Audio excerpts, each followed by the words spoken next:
Hi, Doug McDonald with you today. In this short video, I'm going to show you how to use the late payment calculator to charge families a late fee based on either a flat amount or a percentage of their balance, or perhaps both, whichever is greater.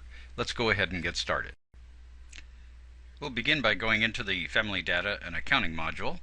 Here we'll see 4 families we have. 2 of them have balances owing and 2 of them are currently at a zero balance. So there are only 2 eligible families for a late payment at this point anyway.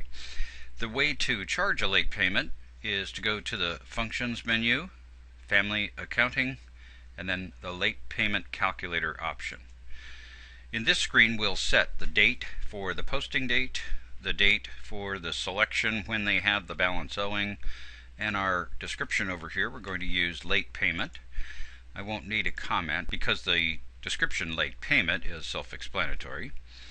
And I'm going to use a date of as of the last day of this month. If they have a balance owing, we're going to charge them a late fee. Over here I can select my criteria for how do I want to charge.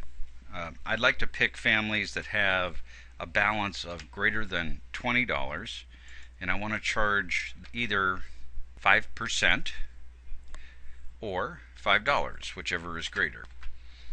Now that I've got my criteria set, I just click the next button at the bottom. This will bring me up a list of families. You'll notice I have one family here, the Cleaver family, that's in italics. This indicates that this family is a hidden account. I'm going to go ahead and skip that account because there's a reason they're hidden. If I wanted to change the dollar amount on any of these, I can by simply selecting that line and highlighting the amount, change it to whatever I'd like. But in this case, I'm going to leave it at $5. So I will select just these 2 families here, the Adams family and the Jones family. And I'm going to go ahead and click Post and exit this screen, and that's all there is to it.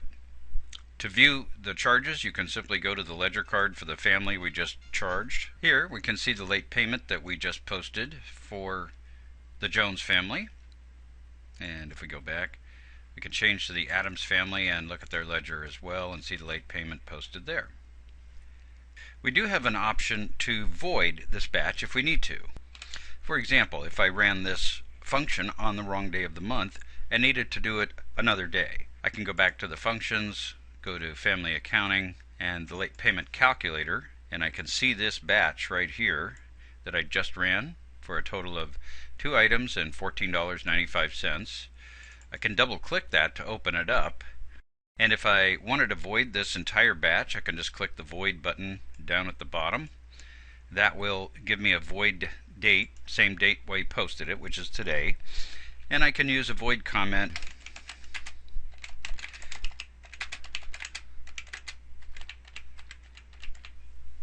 why we voided it. So we'll go ahead and void this batch so you can see how that works. Those entries now have been reversed in the ledger cards. So the amounts went back to our originals. You'll see a void in here, basically a pink line for each of those late payment fees that we did post. And so that process has been undone.